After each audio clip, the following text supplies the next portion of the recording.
If you don't stand for the pledge of allegiance, please. Allegiance to the flag of the United States of America, and to the republic for which it stands, one nation, under God, indivisible, with liberty and justice for all. Well, let me welcome all of you who are here, and welcome for the first time our research team. I can't tell how much I appreciate the fact that you guys would give up time out of your summers. I know you got families and you got vacations and all kinds of things going on, to come out and be a part and use your specialties that you were trained for to help us to look at the battery energy storage systems. To the audience, thank you for coming and having an interest in this. I know this is an emotional issue for the community. Okay, maybe some of you have been there. We've been working on this. This is going to be a team that, based upon their specialties, will pick this apart, and then we will present back later on this year to the community our findings. And it'll be in a presentation form. And we'll probably do that because there'll be a lot of interest. We'll probably do it in the high school, get permission to do it in the high school again, so we can get a lot of people in. And then after we have presented our findings to the community, sometime shortly thereafter, we will gauge the feeling of the community at that point on whether or not we support or we do not support battery energy control systems in the town of Ticonderoga. Now, understand what we're doing also. You know, as I've said many times before, and I'll say if you haven't heard me say this before, this process is in place. This is the only research team in New York State that's working right now on battery energy storage. Maybe I'm sure the governor has people working at state level. But at a town, local level, city level, we are the only ones in the state. I know that from the state and from our attorneys that we work with. So that is, you know, brings a very good ray of light on our community, depending on what we end up with in the end. What we're doing tonight is we're starting on the process, because someday in the future, my friend here who's sitting beside me, Mr. Morehouse, as an attorney, will tell me that, you know, we have to do our diligence to be able to walk into court possibly someday in the future to defend our position or whatever it may be. And when we do that, we need to be able to look at that judge and say, Your Honor, we did our diligence. And that judge is going to say, well, explain to me, whether it's me, whether it's Mr. Morehouse, whether it's somebody else that's presenting our case, explain to me how you accomplished that. And so we will drop back all the way to here, and we'll talk about the research team. We will talk about the specialties that each person on this team brings with them. And they'll be using that specialty within their segment of this study that we're going to do. So, I welcome you all here. It's going to be interesting. Tonight is a night for us basically just to get to know who the members are, and for me to give them just things that I've taken from the resources so that we can begin to look at each of our different segments that we're going to be doing. And I'll tell you about the segments. This storage team is a volunteer team. They're volunteers in this research, and I truly appreciate that. We're going to be looking at battery energy storage, including how it operates, where they may be sited, the potential risks they may pose to public safety and environmental health. Huge. I understand the feelings around all that. Task team members were selected based upon their educational backgrounds and expertise in their respective disciplines and fields of study. We have 6 different segments to this team. The first segment is under fire and hazardous material, the hazmat side. These are the guys that, in the event an emergency occurs, these are the guys that are running towards it, not away from it. They've got to go there. They've got to make their decisions based on observations and information given them how they're going to react to this fire, and not only how they're going to react, how we're going to react, but what we're going to do to protect the community at that point. So we'll be studying all of this. On that team, Jason Parent, who's not here this evening, but he will be part of this team. He is our fire chief for Ticonderoga. Joe Norton, who I'll have him introduce in a minute who he is. Mike LaValle and Jim O'Brien, myself. I'm on the fire hazmat team. Industrial electrical will be Tom Hardy and Rick Bussey. The sciences, Ray Francis, thank you Ray, and Jenny Itorino, and thank you Jenny. Medical, Laura Bess, who sits beside me, is also a board member of the town of Ticonderoga, but is an RN. She will be working with Dr. Glenn Chapman, and they'll be working on the medical side of this. The government side, Doug Mateer will be working with Mike Powers and Tom Jebb from the Zoning Commission, looking back at things that we did, 6, 7 years ago, and deciding whether or not that really fits into what we want today or we need today. And so they'll be working as a committee to be able to bring that forward. And then our legal counsel is Sandy Morehouse. And if you don't know Sandy, Sandy is a hometown boy. I'm sure he'll tell you something about himself when it's his time. The information that we gathered by this task team will be shared with the public to keep the process transparent and to keep interested parties informed on the team's findings. The task team will serve as a neutral body responsible for conducting the research and will not be asked to take a position against Bess. We all have our own positions. We will have our own positions, for and against us, I guarantee it. We will not come out as part of this team and say, well, I'm totally against this. That's not what our job is. Our job is to take a neutral view of all this and to see where it falls on both sides of this issue. And that's what we will build from. That'll be important. In the end, we will all get to share in our feelings in whatever type of straw poll, wherever we do to determine what the feeling is of the community. We will participate in that. The community will decide the future of Bess and Ticonderoga after the study is complete. And so we also have subject matter materials that I've passed out tonight. These are just materials that that I've picked out over the last few weeks to be able to help us to get our thinking going in the direction for whatever discipline we're working in, field of discipline we're working in, field of study, I should say. So with that, what I'd like to do is introduce the team to each other, because they have not, some know each other, some do not know each other, and I will ask them to state your name, tell us something about what you do, and we'll move on from there. Tom, if you go first. Sure, yeah, I'm Tom Jebb. Nice to meet those of you I haven't met. I grew up here. My wife and I have 4 kids. We care a lot about the future of Ticonderoga. I was lucky enough to join these gentlemen on the zoning planning board earlier this year, and I'm just excited about the direction Ty's heading. And obviously, this issue has a lot to do with the future of Ticonderoga, so I'm excited to be here. And it's nice to meet you all. You're welcome. And I can tell you, Tom and his wife truly do a lot for the community and baseball. I see his wife all the time. She did a huge amount of work in the area of Little League and the minor leagues. So thank you to your family for that. Joe?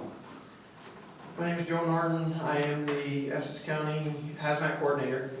I wear a lot of hats up there. I'm also a fire investigator for 20 years. I'm the battalion chief for the southern end of the county. I'm also the deputy chief in Crown Point. I'm an EMT. So I kind of been doing this for about 41 years now. I was born here, raised here. When I married my wife, we moved to Crown Point, so I'm still close, but I'm here. I got family here and a lot of stuff here, so. Yeah, thank you. Happy to help out. Thank you for helping out. And Ray? I'm Ray Francis. I teach chemistry, physics, and forensics at the high school. I have my degrees from SUNY Buffalo and SUNY Albany. I moved up here 8 years ago. Currently raising my 14-year-old son for the future, so I'm really interested in seeing the pros and cons and both sides of how this event shakes out. Well, there's still about grads. Sandy? I'm Sandy Morehouse, alternatively known as Mr. Patty Hogan. I grew up here in Ticonderoga, spent most of my adult life wandering in the city of New York practicing law. I'm now a recovering lawyer, and moved back permanently to Ticonderoga about 15 years ago, which was probably the wisest decision I've made in the last several 50 years or so. So I am happy to participate in this process, and as someone said before, this is important for the future of Ticonderoga, and that's what I am always interested in. Well, thank you. Thank you for volunteering to help us. Laura? My name's Laura Bess. I graduated of Ticonderoga High School, raising my 3 daughters here with my husband. Love this community, care deeply about public health and safety. I've been a nurse for about 17 years with long-term care experience, nurse education. I worked in oncology and primary care as well. Within my nursing career, I've been very involved in emergency preparedness. I was a nurse educator as well. So I do have some knowledge on what we do in emergency situations. So I just really want to bring that to this committee, and I look forward to working with everybody. And who's not here tonight with Laura is Dr. Glenn Chapman. You know Dr. Chapman, who's been in the community for many, many years, and he will be our MD working for this team. Jenny? Good evening. My name is Jenny Itorino. I moved to Ty in 2008. I've been a biology teacher at the high school since then. I met my husband right here in Ty, and we have 2 children in the Ty elementary school system. So I'm happy to bring my biology expertise to the committee. Thank you. We appreciate you joining us. And Tommy? Yeah, my name is Tom Hardy. I'm born and raised in Ticonderoga, go class in 1970. And spent probably the first 20 some odd years of my career here in the mill. And then was widowed in 2000, married a girl in Cleveland, and subsequently worked in about almost 80 mills and 5 companies, but the opportunity came to come back here after about 20 years and come back and finish my career there. I just retired about 2.5 months ago. Worked with Rick again, which we worked together many years ago in the same gym, and retired as an electrical reliability engineer. And just, just excited to be here. Came back, and with a 20-year gap, it was a little, I guess, concerning what all was now going on in Ticonderoga. So now that I'm retired, I've got a little time to get into it. So it'll be interesting. Well, welcome. Thank you, Tom. Rick? I'm Rick Bussey. I was born in Central New York, and then I went to RPI, got an electrical engineering degree. Graduated and came up here in '81, so I've been here 45 years. Worked at the mill. I was responsible for all the drives, the inverters, all the high voltage work at the mill, transformers and whatnot. So it kind of fits me into this pretty well. So I have 2 sons. They both live in town. One went away, but he's back now. So I've lived in town since '81. Well, welcome and thank you for being part. Michael? I'm Mike Powers. I'm originally from Pittsburgh. I won't hold your Cleveland connection against you. I've been on the planning board here in town for, wow, pushing since around 87, 88. So it's been a while. Got a degree for Plattsburgh State in Natural Resources Planning and Management, otherwise known as land use planning. And I'm just hoping to hoping I can help navigate this through the planning and zoning process. We look forward to that. Douglas? Okay, I'm Doug McTeer. On the Planning Zoning Board. I've been chairman for a few years now. I'm probably a newbie like you. I moved here in 2007, I believe it was. And I'm a veterinarian by trade. I practiced in Pennsylvania for 25 years, and now I'm working for the U.S. government in food safety. So of course I have an interest also besides planning in animal and food health. So I'm happy to help out. Thank you. We appreciate that, all your expertise. I think you guys all know me. I'm James O'Brien. I am the supervisor for Town Ticonderoga. But before that, I spent 37 years at International Paper Company. There I was the manager for health and safety, and a big part of my training, a big part of my job there was chemical emergency safety. So I've been part of the hazmat team with Joe for a very, very long time, though I'm not as active anymore. But I am happy to share my knowledge of chemical safety in looking at this and determining, whether or not this is safe for us here in Ticonderoga. And I will present, without those facts as I come across them. In front of each of you tonight are just some things that I put there just to give you an opportunity to go home and put your feet up and put yourself to sleep reading some of this, these different pieces that you have. By no means is this, the only material you work from. You will do research, you will do online research. Keep copies of your stuff. If you need something big copy, come see us. We'll copy it here. Just bring the address. We'll copy it here for you. There's a lot of things. I've given you things that, some things all of us have. Other things like toxicology, lithium, ion battery fires.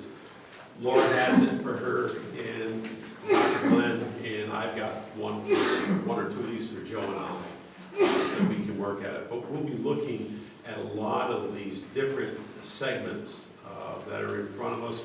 But as I said, by no means is this, the only thing.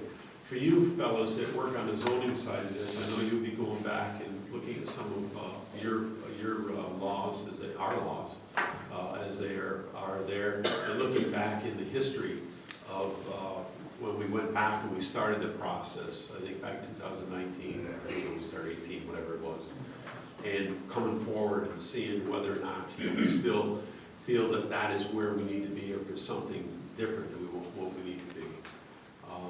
That'll be, what will be important, obviously, for your end. Yes, sir. One comment, I also serve on the Comprehensive Plan Board, Yes. and there's a draft coming out, and there's workshops. There's been one workshop, and there's going to be another one, which we encourage everybody to come to. Yeah, the comprehensive plan is what we're going to do when we grow up in the next 20 years. We'll tie everything together, we hope. Yeah, and that's what we're doing, tying everything together, making it so that we have a map to follow that makes sense to us. And so if you haven't been to one of those meetings when one comes up, please, you're going to be glad you went to it. Go to it and listen to it, and you'll be able to understand more about Ticonderoga as it grows. Ty is growing, okay? We can't stop it. We can't really slow it down, it's growing. But we have a right to say how we would like it to grow, and that's what we're working to do, is make sure our voice is heard. So thank you for that comment. Anything from anyone up here sitting here, any questions you have? I just had a question on any freedom of information requests for facts there. Can you just execute those, send a letter personally, or should it be from the Bess? From my office. We won't have to spoil things. If it's in the record, I can go get it. I can have it, given to us. Well, I'm not talking about, now there is some, there are probably requests from Ty, but also just other. Oh, other towns?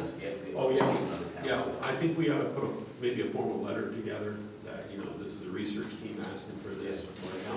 One of the things I know Tom said. Like a boilerplate letter. Yeah, a boilerplate letter. And that's one of the things you said that we'll be doing, is we will be going on a field trip. We want to go out, we want to see one of these systems, actually, what it looks like, put our hands on it, be around it. I don't think we'll find one as large as the one they want to put here. The one they want here is, correct me, Mr. Electrician, but 50 megawatt hours, is that how you go by? 50 megawatts and 200 megawatt hours. So. Okay. It's a system that's, it's a fairly large system that we're, they're looking at for Ticonderoga. However, I will put this on a record one more time, is what we told way back when we met the first time with them on December 9th of this past year, when they asked us to sit through a presentation on a Zoom conference call. And when they're done, I was not the supervisor at the time, Mr. Mark Wright was our supervisor. And Mark was sitting beside me, and they asked me what I thought, and I said, this will not move forward until we have time to research about battery energy storage, understand the science of battery energy storage, understand the complexity and what we are concerned about as far as its involvement with people, and then and only then after we present that to the people and get their feelings, would we move forward. And so that is, I've told that twice to the company. The company is called Brookfield. And I'll say this about Brookfield. Anything that I have asked of them, they have been more than gracious to get for me. No discussions, no, hope we can give you that. They give me exactly what I've asked for, and they've done exactly what I've asked for this point. So they're a professional group. They're actually based out of Queensbury, New York, and they have things around the country. They monitor everything from Queensbury, but they also have offices in Manhattan, where Sandy was. You know, they're a professional group. So, you know, if we can show, you know, respect for them to come here, because I think you'd like to meet them, I don't have a problem bringing them here. I just want to make sure that, you know, we realize this isn't a big bad wall. These are people who feel that they can help New York State. The problem we've got in New York State today, on this site quickly, is our infrastructure for electrical, and Rick and Tom can tell you better than I can, is old. And it has been a problem for a number of years, especially down towards New York City. And I can remember talking all those years ago with you guys, or listening to you guys put presentations on about sending power out of the plant at times onto the grid, but it didn't do us any good because it would get plugged along the way because of the age and the condition of the system. Today, to help with part of that, we know that we have a line out here in the lake now that is feeding from Hydro-Quebec all the way to Queens, New York, and is helping to power New York City. And so that phase of this, I guess for the state, has been something of a success. The use of battery energy storage systems, from what I can tell and what I've read and what I've talked to people about, I've been in some different things, some different meetings up in Saranac Lake and in Lake Placid and in Elizabethtown. From what I can tell, this is a viable alternative, a stopgap, I call it, in producing and providing enough power when it's critically needed in the state, in these different regions of the state. Okay, but can we live with it? I don't know, that's what our study will show. And so you're always welcome back, you're always welcome to, at these meetings, we will not take public comments when we have committee meetings. They're not meant to be that. However, you're always welcome to come to my office, sit down, talk to me, ask questions there, and if I can answer them, I'll answer them for you. If I can't answer them for you, I'm going to tell you I can't answer them. It may be something of a legal nature, and maybe I don't know. But I will not tell you something that I don't know is the truth, okay? This is not something that we are going to hide. It's going to be very transparent, and I want to put that right out there so everybody knows that from day one. That's all I want to do tonight. I just want to get everybody together for a few minutes, you know, understand who we are, what we are. You can look over your things, and I'm not going anywhere for a little while, and let me know if you see something that strikes you. Like I said, there's a ton of information, and it's out there. And if you're having any problems of any type, don't hesitate to call me, call my office, stop and see me. You know, whatever you need to do so that I can help you, or one of us can help you. If somebody from one of our specialty divisions that needs to be part of that, we can do that. We'll get you hooked up with them. You've got a list of all of us here. I can give you everybody, the team, I can give everybody the team, everybody's name, and if they don't mind, just their call numbers, so you can call them if you need to. But you always have me, that's what I am, I'm a clearinghouse for you. Okay, so Jim, Yes, sir. can Brookfield give us some contact numbers? For instance, they're the developer. I believe Adwell, from the research that I've seen on the internet, there is the engineering firm that at least initially put together the APA proposal and stuff. But we can have a look at it. We'd like to see layouts and electrical work on one-line drawings and the interconnects and the hardware they're using for protection and interlocks and all that. And we've kind of been a little stoned while you put a little time in that too there. So I'd really like to be able to find out from them who we contact to get our hands on some of that stuff. Absolutely, I'm sure that they will feed us whatever we ask them for. And, you know, especially though we have this team going. So I have a contact, and did I get you in touch with BJ before? Didn't you and I talk about him? I know I did with you, but I thought with Tommy and I. Yeah, I haven't yet. Okay. He's asked a couple of times of even some others there. Yeah, absolutely. But even, now she's the developer. I'm talking the electrical engineer and the one lines and all that stuff. Yeah. You know, No, I can talk some detail. And I don't know how free I am to email those. If I need to provide those emails to y'all for the record, if we do she knows what. No, hold your, that's a good point, that's a good question. If you have research material that you're working with, hold it. And we can give you files. I can make files available upstairs so you can take if you want to file away, so you're not carrying it around with you, that's fine. We'll put it in sleeves so we know it's part of yours, and we'll put a case number on it so we know it, just so we can track it, yeah. Because all this will come back into the presentation eventually. It's parts of this, not every piece. Yes, ma'am? I think part of the question though is individually, can we reach out to others? Yeah. Like, Absolutely, okay. absolutely. Any one of us can reach out to within your discipline that you're working on, whoever you think you need to talk with. You don't have to come to me to say, hey, I want to go to Brookfield. I just need to get you, if you don't have the information of who to talk with, I'll get that for you. But among this committee too, we can be in contact. Absolutely, that's the numbers I'll get you. Then you'll get us an email address. I will get that tomorrow. We have it all upstairs on Jim, I have one question. Yes, Or sir. actually a request. I know nothing about this. Okay. Could we get some kind of just a half-hour presentation from someone on what battery storage is and what it involves, just so I have a better. So someone, when these folks are all talking, we have some idea of what. Yeah. I actually have the presentation upstairs on my desk that they gave us back in December. You're welcome to copy of it and take it and read it and stuff. And then if you have questions, like I said, BJ is our, and ask me his last name, give contact. He is our contact with who the person I've been in contact with only three times, I guess, because they've been here twice, for information. But he is very knowledgeable. He will be able to supply anything to Yeah, us. and I don't mean from the company trying to do it, I mean just from someone who knows, maybe you all can do it, just so for present offices, because I. Well, I can tell you quite a bit about. Well, and why we're at where we're at. They can tell you they have any power. These are the best And guys. some questions I have, I'd like to verify first. Mhm. For instance, I mean, you still contract out to Tom Lewinsky, and National Grid wants to have nothing to do with this. They really, they're the Yeah, I heard you distribution say company, that. but they don't want to deal with You who's said making that the power. other night. Yeah, and, but, I picked up from your conversation that they may not have the need to actually be a backup in the case of power failure. It can augment the grid, but not possible, but I want to verify that kind of stuff, Yes, I mean, there seem to be statements that they could backfeed the communities in a power outage, and technically they sure could, but it doesn't seem that they're setting the system up to do that at this time.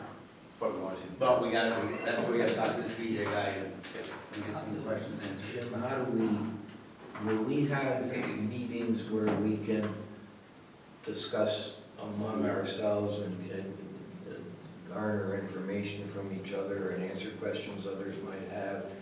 And are they executive sessions? Are they always a public meeting? They're public meeting. All public It could meetings. still be a round table. But we will, that's one of the things I should ask you guys, how often you want to meet I think monthly, a month is kind of too long. I do too late. early on, you want to At do least- a couple of weeks? At least for a bit, Okay. unless everybody thinks I'm crazy. I think I think that's a good idea because our moratorium is for 6 months, so you want to do it. Yeah, I think we Well, should. if we're running short, that moratorium could be stretched. Right. Yeah, Yeah, but even okay. so, I think it's enough of an issue in the community that if we can accelerate the discussion and the process that we're in, and at least for the first month or two, Okay. every 2 weeks. And if you can't make it, don't worry, get together initially, I think it's a great idea, and we'll set it down. Can we get like a whiteboard section, kind of a spitball? Because there's some stuff that I'd like to throw on it too that may not necessarily be my area, but there's, I see you're right up on the wood turtle. There's environmental issues, there's just a bunch of other historical issues, all this kind of stuff that kind of need to be captured. And then kind of sort it through and say, is this significant or not? Maybe prioritize it and who's going to handle this on the committee. But kind of like I say, spitball session, just a big old whiteboard, and let's see what comes up.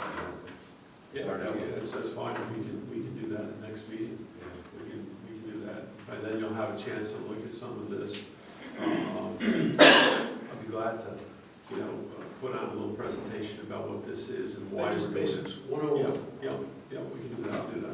I don't think you're 101, I think you're 100 though. Yeah. And what you talk about with the different aspects, with the history and that, we do that with every plan that comes through. Oh, right, yeah. Environmental impact, historical, we go through a whole checklist, I gotta read the whole thing. So I've done quite a bit. I've been looking at this for months, even before this even blew up this big. Because I have to set the hazmat team up for it. I have to make sure the local fire departments are set up for it and everything. So,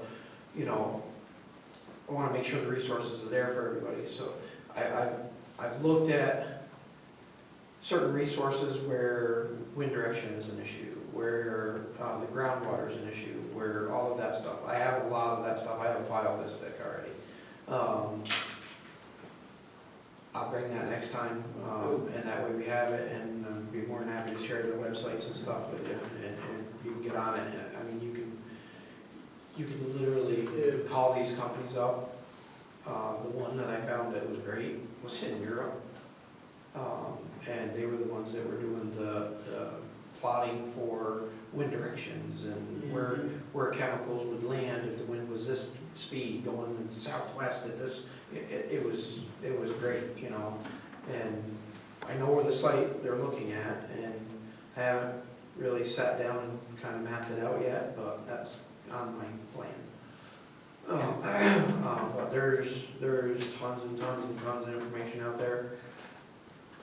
Let me possibly broaden the scope a little bit too, because, and I mentioned this in one of the board meetings, where they've cited this thing makes sense electrically, because that's where the main switch gear and protection relays and all that kind of stuff are for national grid, so it's very easy and very economical to just tie it right in there. Now, technology's changing. For one, they've got lithium ion phosphate batteries out there now, so just lithium ion.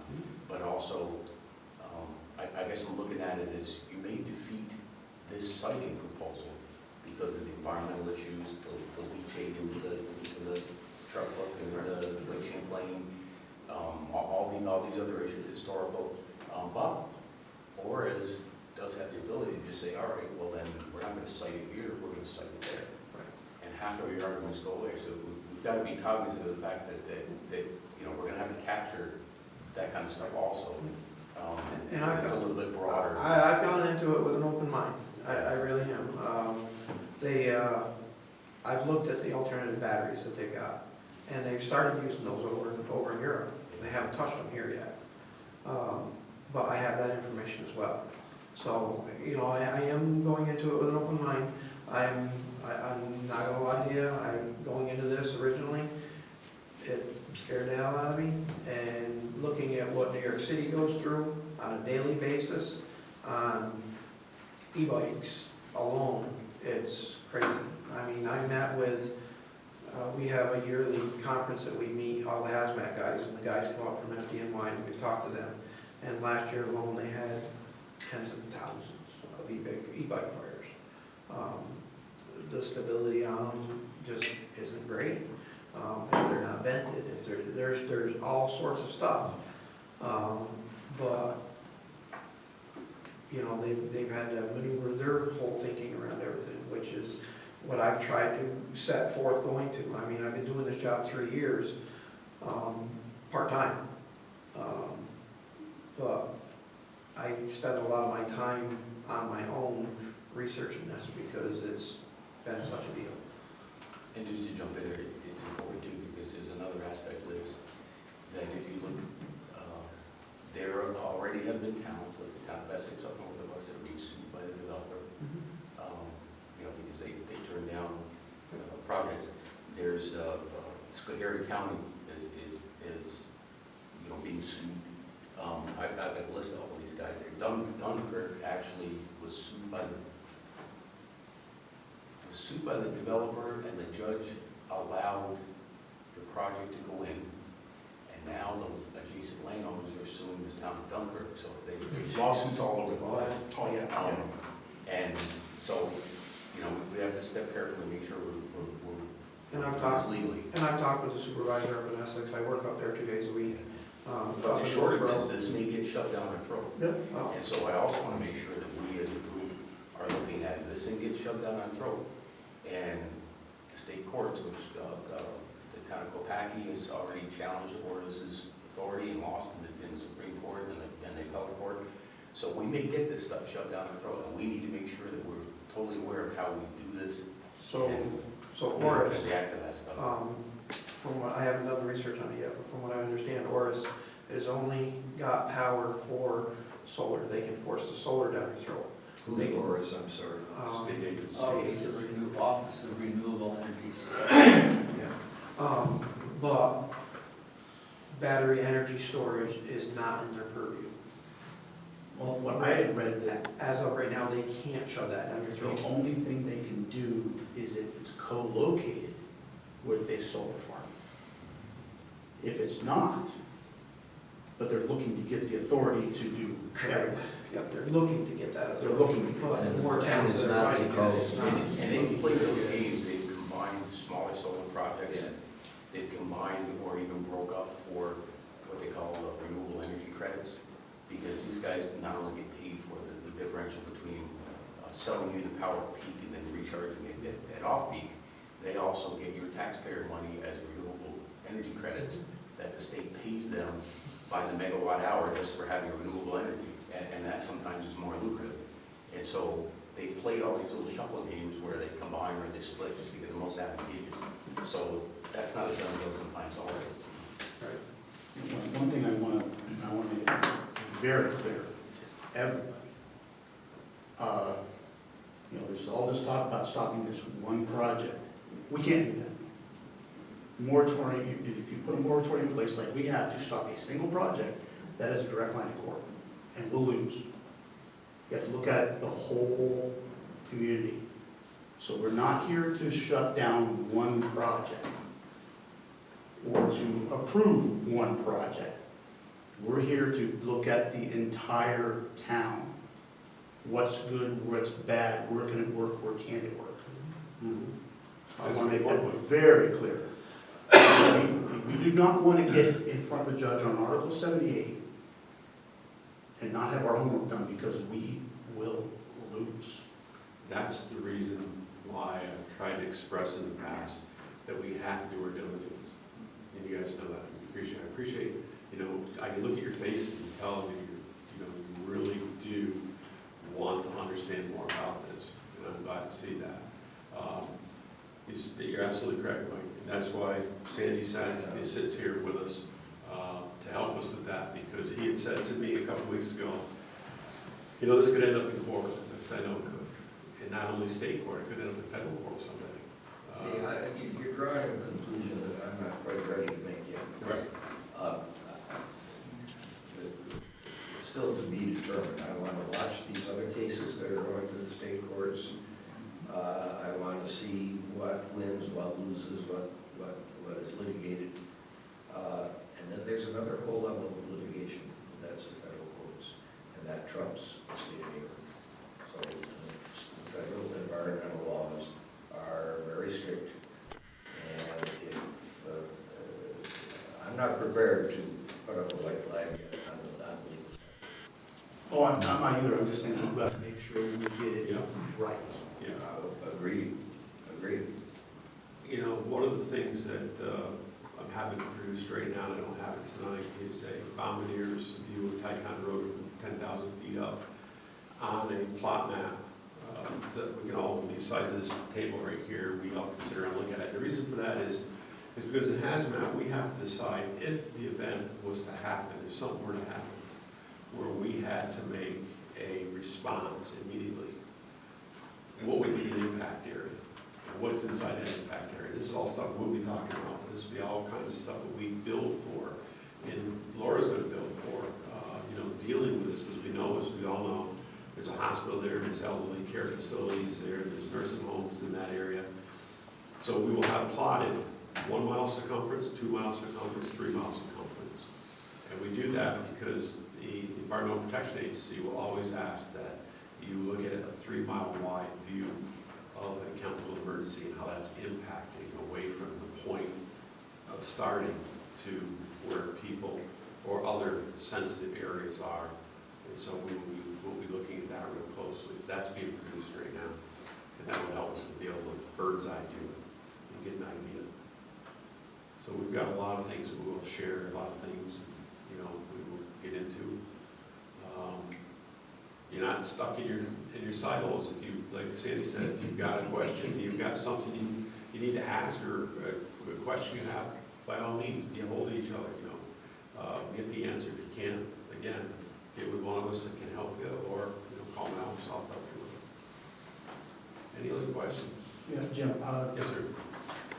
how do you envision each meeting going forward? Is it going to, well, one meeting we're going to focus on health, the next meeting we'll focus on planning and zoning, or how are you going to? The way I feel about it is that each group should give an update on what they're working on, maybe something of what they've found so far and why they're looking at this further. Just an update of what you're doing, so we can share it. Because we'll have questions, like Sandy was saying, we'll have questions back and forth across the lines. I'm sure you guys are we're going to have questions for you folks, there's no doubt. I'm sure you're going to have questions for us. When we deal with these things, as hazmat people, as chemical emergency people, as we appear on a scene, the first question we ask ourselves is, if we do nothing, what will happen? That's a real statement that we work with in fire and hazmat. If we do nothing, what will happen? The reason we ask that is because that's what starts us in building our strategy and our tactics of how we're going to go at this problem that we're dealing with. And Joe and I have stood on a number of, as hazmat people, on a number of incidents across the Adirondacks, because we are a 7-county consortium that we're a member of. So we have sat on scene with these things and had to work our way through, these operations. That's nothing new, so feel comfortable about that. If anywhere else I could be in this part, we've got a very well-trained, well-equipped team, and Joe keeps those guys lined up and ready to go. So, that's what we'll be working from. But don't take that to mean we're not going to do anything. No, we are. We're going to be looking at this and then sharing all that information. Just 5-10 minutes about what we're doing, where we're headed, on your team, problems that you may have run into that you're working through. That's for information. What you're finding out about electrical systems, you guys want drawings and prints. How Jenny's doing with our friendly turtles, because out in this area we have what's called the wood turtle. And if you don't know them, they are protected species by DEC. I've seen it on the DEC website that they're protected. And they live along the trout road. And they're not a turtle that lives in water a lot. They live in the water about 10% of the time. 90% of the time they're on land. And they say they're a very intelligent animal, the wood turtle. So that's just one of the things that she'll be looking at from the biology side of this to help us understand.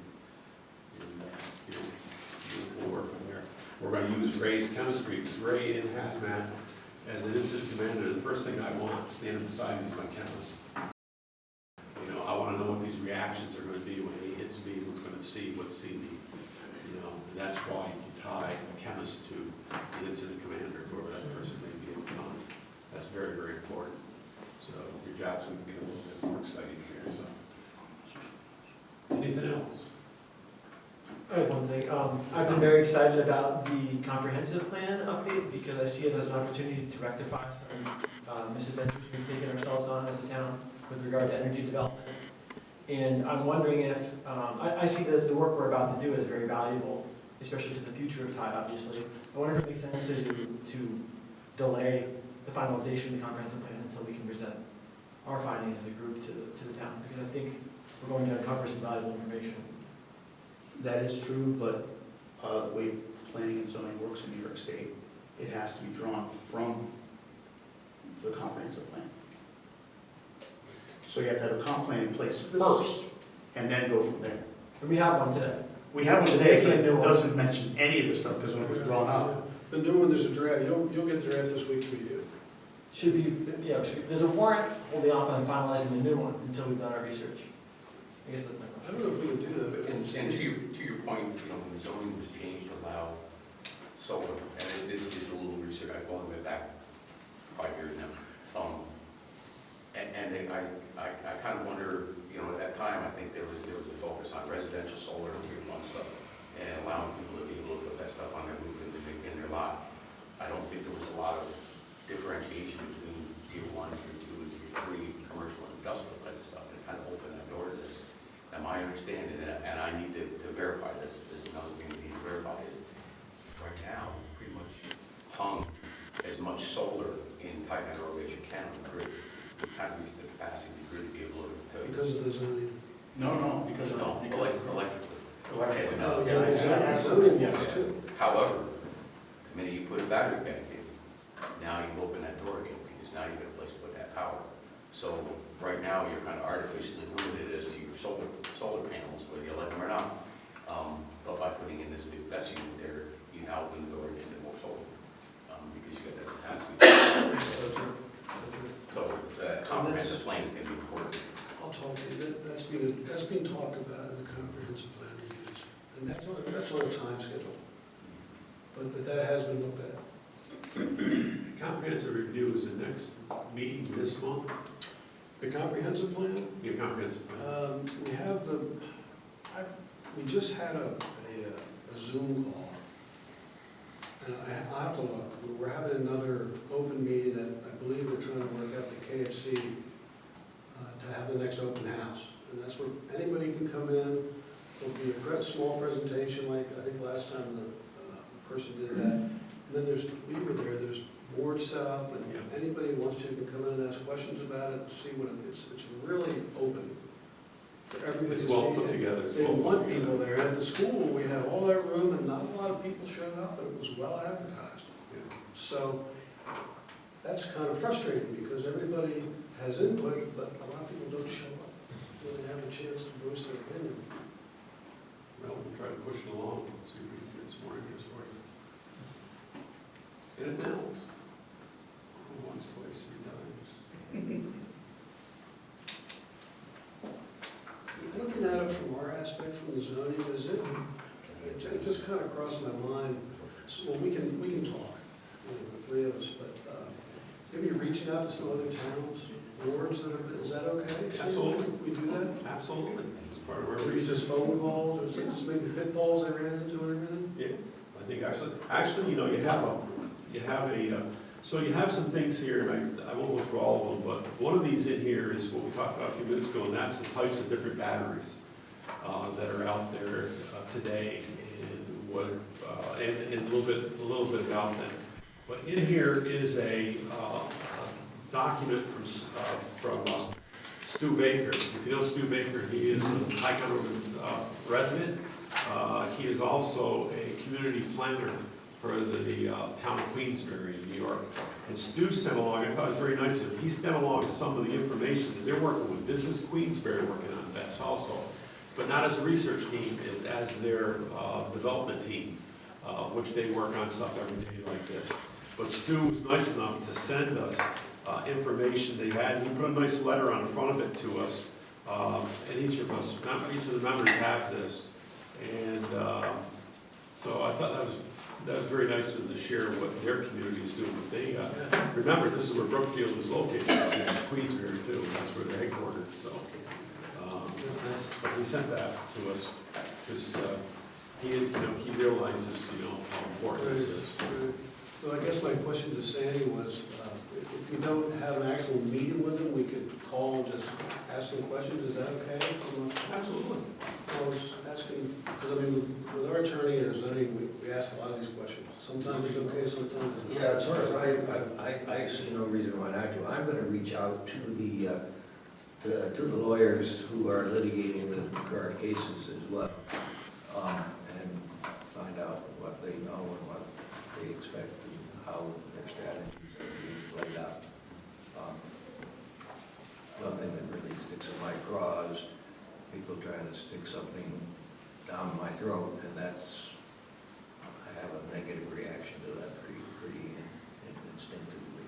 So, but I'm interested in I'm interested in how these cases are going, and by all means, reach out to, Other towns. I think it's good for our record. as a committee. Absolutely, absolutely. And then we'll share that. You know, Yeah. Whatever communication we have, we'll share it in advance. So. Yeah, yeah, absolutely, we'll share that. And also decide, what's important is the record that we're building. And you guys have said it, several of you have said it. And that's what I look for, is to build the best record we can. And someday if we need to use that record to defend ourselves, we have it. Do we need to have minutes or anything for these meetings? Or? I don't think so. As a committee, we Is don't, it we're not, recorded? we're Is not, the meeting no, recorded? it's not being recorded. Committee meetings don't have to be. At some point, we will, like I said, we will start gathering the information and put it together. Either you can hold it on your own, or I can make space for you upstairs so you can, put stuff. You're always welcome to come there and get stuff in and out. So start thinking about your part and what you think would be important for you. I will make contact with each of you, as we go along here, between meetings, just to see how you're doing, and if you need anything, so you can expect that. We can do it by, emails, texting, we can do it by phone. Do you have any thoughts on when the next meeting? I was just looking at my planner, I'm just looking at that, we said, maybe we start every 2 weeks to start. So tonight being the 15th, that would put us on the 29th, which is, we do that at 6 o'clock again. And meetings will last as long as we need them to last, or as short as we need to do to get our information out to each other. And if you can make it, that's fine. If you got something you gotta do, that's fine. Just ship me a quick note on text or email and say we won't be there tonight. If not, I'll see everybody then. Anything else? Once, twice? Well, again, thank you for your civic duty and want to be a part of this and want to look at your community and help your community. We certainly do appreciate all you folks having an interest and want to come. And I truly appreciate your civility tonight and how quiet you've been. Great to listen to us. And you're always welcome. I know that we're not going to have public comment periods for committees. We don't typically. But you're welcome to come to see me in my office. You're welcome to call me. Don't hesitate to do that. You have an open door policy to come see. So come visit. That's it. Thank you all. Okay. Thank you.